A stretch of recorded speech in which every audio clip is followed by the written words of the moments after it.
Bienvenidos a esta actividad académica. En esta ocasión vamos a conversar sobre la contaminación del agua. Uno de los elementos vitales para la vida se contamina cada día más y se escasea cada vez más. De ahí la importancia del tema que vamos a conversar el día de hoy. El problema de la contaminación del agua. El consumo del agua contaminada causa muchas muertes a lo largo de la historia. Antes de la Segunda Guerra Mundial se producían las infecciones microbianas. Después de la Segunda Guerra Mundial, en cambio, la intoxicación es por sustancias químicas. Sin embargo, se estima que causa unas 5.1 millones de muertes cada año, comparada con lo que produce la contaminación del aire, que es 2.4 millones de muertes. Entonces, el agua produce más muertes que la contaminación del aire. La fórmula del agua, creo que todos la hemos visto, H2O. Aquí tenemos la estructura. Si nosotros tendríamos la oportunidad a través de un microscopio electrónico de ver cómo está enlazada los dos hidrógenos y el oxígeno, ¿cierto? Tenemos una imagen de cómo estaría estructurada la molécula del agua. Las sustancias contaminantes. Tenemos sustancias inorgánicas, sustancias orgánicas y algunos organismos patógenos. Dentro de las sustancias inorgánicas tenemos los metales pesados como el mercurio, el cadmio, el plomo, el níquel, el cromo, entre otros. Algunas sales disueltas como los nitratos, nitritos, fosfatos, sales en general, ácidos y bases.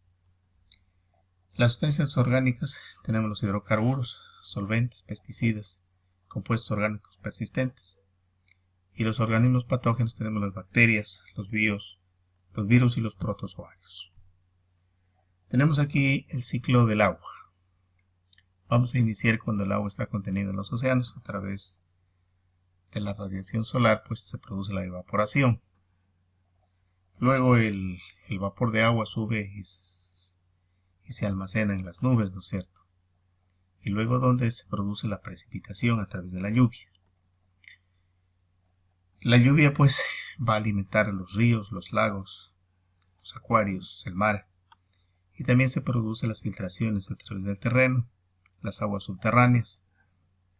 Algunas aguas subterráneas que están almacenadas por efecto de la lluvia también logran aflorar y tenemos nuevamente que se cumple el ciclo del agua. ¿Cómo está distribuida el agua en la Tierra? El agua en la Tierra está distribuida de la siguiente manera.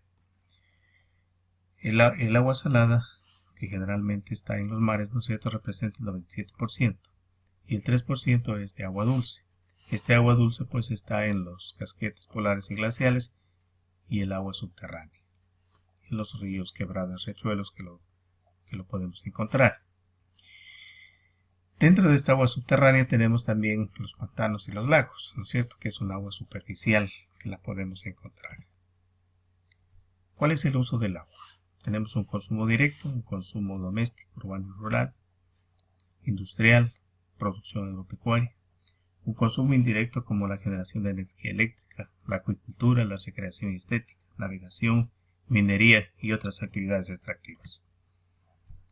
¿Cómo se contamina el agua? La contaminación del agua consiste en la modificación de sus componentes naturales, generalmente provocada por la actividad del hombre, haciéndola impropia para el consumo humano, la industria, la agricultura, la pesca y actividades recreativas, así como para los animales domésticos y la vida natural. Las principales fuentes de contaminación del agua. Tenemos las aguas servidas domésticas, porque tienen una gran cantidad de carga orgánica, nutrientes como fosfatos, nitratos, potasio, microcontaminantes, pesticidas, medicamentos, metales pesados. Las actividades industriales, a través de los vertidos de productos químicos, industria de los hidrocarburos, las siderurgias, la industria de los alimentos, la extracción minera, la agricultura, a través del uso de pesticidas y fertilizantes. Tipos de contaminación. Tenemos una contaminación física, que son los cambios en las condiciones termodinámicas del agua, la temperatura, cambios de fase, presencia de radiaciones. Una contaminación de tipo química, cambios en la composición química del agua, sustancias orgánicas e inorgánicas, bionutrientes, sustancias tóxicas, y un tipo de contaminación biológica que está caracterizada por bacterias, virus, hongos y algas. ¿Qué parámetros nos indican la contaminación o la calidad del agua? Tenemos características organolépticas, como el color, olor, sabor, turbidez y material en suspensión, la temperatura, la conductividad, la radioactividad. Los parámetros químicos tenemos la salinidad y dureza, pH, alcalinidad y acidez, oxígeno disuelto, presencia de materia orgánica, demanda biológica de oxígeno, demanda química de oxígeno, concentración de cationes y aniones disueltos. Algunos parámetros biológicos que nos dan la calidad del agua son la presencia de agentes patógenos como bacterias, virus, hongos, las algas que provocan color, olores y sabores, los indicadores de riesgo de contaminación, coliformes totales y fecales, espectroscopios fecales, Clostridium, sulfitoreductores, salmonelas, estafilococos, enterovirus, entre otros. La contaminación por metales y elementos tóxicos se los considera según su toxicidad.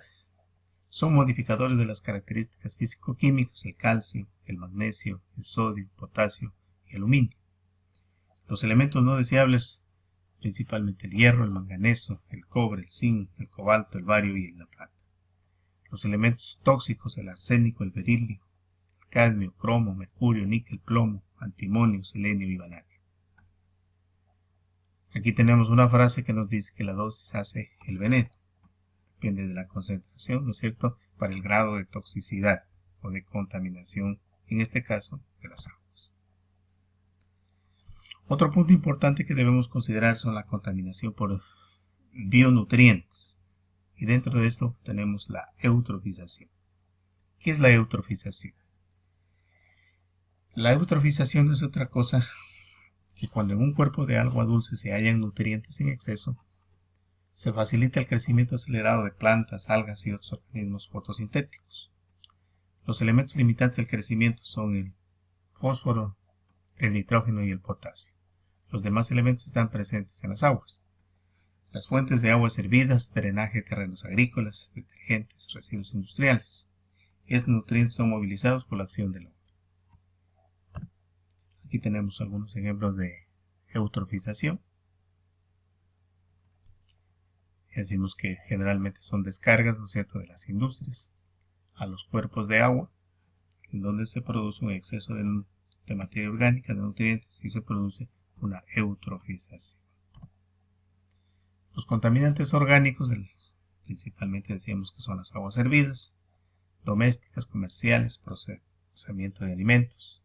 Contienen una serie de contaminantes, materia orgánica, bacterias, virus, detergentes, fosfatos, grasas, agentes quelantes, sólidos suspendidos, metales pesados, etc.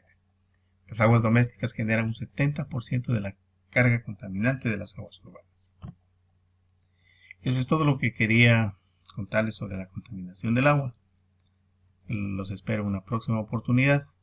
Muchas gracias por su atención.